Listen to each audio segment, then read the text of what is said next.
P. Didyn oikeudenkäyntiuutiset. Musiikkimukuli Sean Combsin eli P. Didyn oikeudenkäynti on alkanut. Oikeudenkäynnissä käsitellään seuraavat syytteet. 1 syyte racketeeringistä, eli rikollisen liiketoiminnan harjoittamisesta ja osallistumisesta järjestäytyneeseen rikollisuuteen.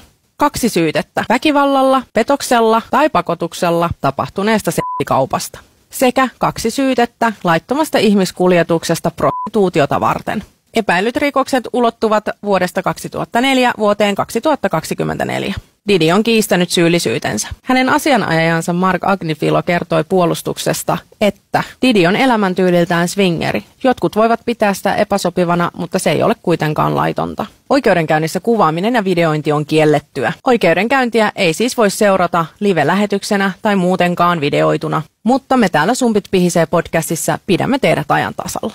Ota siis meidän podcast ja sometilit seurantaan, niin tiedät missä mennään.